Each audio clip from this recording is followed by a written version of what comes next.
Alors, suite de l'affaire Epstein, où j'avais déjà fait une petite vidéo avant, je suis super contente parce qu'il y a eu beaucoup de commentaires qui ont été faits dessus, où je te parlais de la fenêtre d'Overton et puis de prendre le temps aussi d'attendre que les personnes soient éveillées et de ne pas être dans le jugement.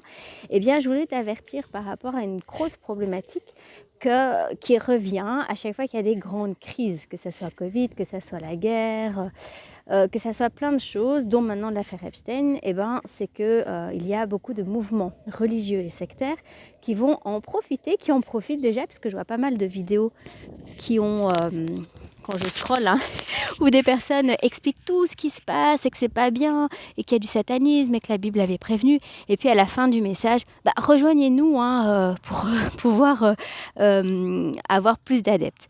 Et donc pourquoi c'est dangereux ? Parce qu'en fait, si on réfléchit, toutes les religions et toutes les sectes, elles ont toujours un point en commun, c'est qu'elles unifient les gens entre eux, mais finalement, en faisant ça, elles les divisent avec les personnes qui ne sont pas de la même croyance religieuse. Et finalement, c'est un peu ce qu'on appelle l'opposition contrôlée.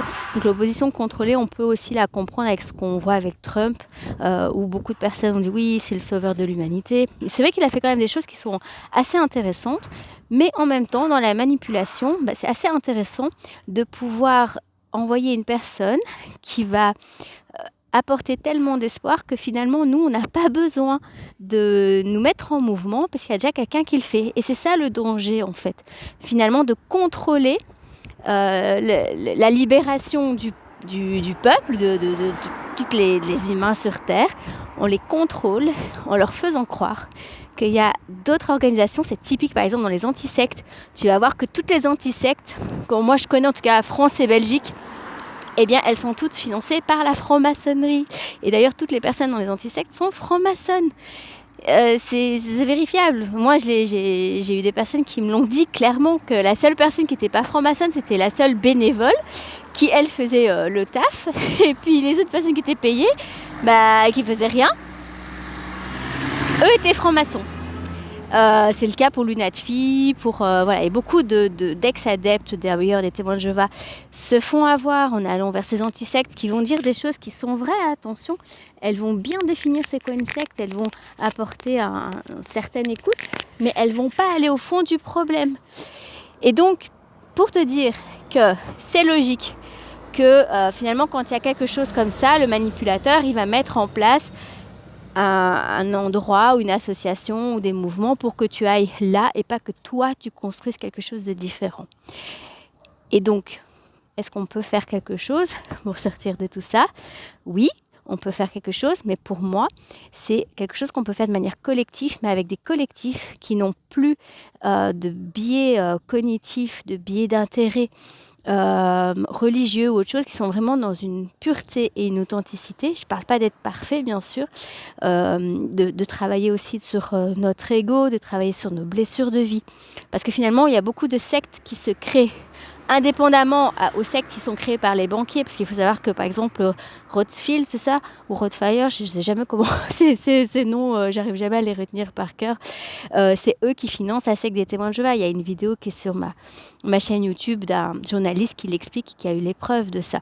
Donc les banquiers qui dirigent le monde, ils dirigent aussi les sectes pour que les gens, en fait, quand ils pensent vouloir se rebeller, se retrouvent dans l'endroit où eux, ils veulent qu'on se retrouve. Donc, rentrer dans des mouvements, alors il y a les sectes qui sont comme ça déjà prévus, et puis il y en a des qui se forment. Alors il y a le film Gourou qui est sorti, j'ai pas encore eu le temps de le voir, il va falloir que je regarde un de ces 4, mais il y a des sectes qui se forment aussi à cause de notre comportement, nos habitudes sectaires. C'est pour ça que vouloir changer le monde sans avoir compris c'est quoi une secte, c'est quoi les comportements qui amènent au sectarisme, les blessures qui sont liées derrière, on va recréer la même chose de ce qu'on critique. Alors bien sûr, on ne va pas recréer le satanisme, la pédocriminalité comme le font, mais ce qu'on va recréer ne va pas non plus être quelque chose de libérateur, au contraire. Donc, pour te dire, pour moi, la solution, entre guillemets, c'est toujours le fait de travailler sur soi et surtout de travailler sur ses peurs les plus profondes, parce que quand tu n'as plus de peur, finalement, on ne sait plus, non seulement on ne sait plus te mettre sous emprise, mais en plus, alors ça veut pas dire qu'on n'en aura jamais plus, hein, il faut toujours travailler dessus. Mais on ne peut pas te mettre sous emprise et en plus, tu peux justement travailler sur le fait d'accueillir l'amour inconditionnel. Moi, j'aime mieux parler de l'amour universel d'ailleurs. C'est un peu plus, plus juste. Inconditionnel, c'est un peu plus compliqué comme concept, mais voilà, pour moi, les deux se rejoignent. Et donc, en travaillant sur nous-mêmes, on pourra certainement se rencontrer et former un collectif de personnes qui ne sont pas un but de pouvoir et qui vraiment œuvrent dans quelque chose de différent, dans des systèmes alternatifs. Et pour le savoir, quelles sont les bonnes personnes, en fait.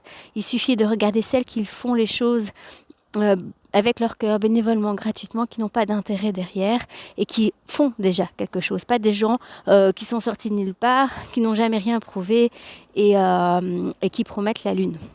Alors, j'espère que dans les prochains jours, il y a des personnes qui vont proposer des choses et que le collectif va se former. Et je pense que pour l'avoir vécu dernièrement dans une constellation systémique, il y a beaucoup de traumatismes liés au sectarisme, au collectif sectaire. Et donc, les personnes comme moi, on a un peu du mal à être dans des collectifs parce que finalement, on voit tous les jeux de pouvoir. Et donc, il y a aussi le fait de se guérir de ces traumatismes liés aux sectes et de travailler sur notre besoin d'appartenance et d'en avoir conscience pour pouvoir vraiment changer des choses dans l'humanité. Moi, j'y crois vraiment, mais je sais que c'est une question de patience et c'est une question vraiment de travail sur soi. Donc, quand on travaille sur soi, on ne perd pas du temps. Au contraire, on est en train d'aller vers un nouveau paradigme. Voilà, sur ce, je te souhaite une bonne journée et puis à tout bientôt. Ciao, ciao!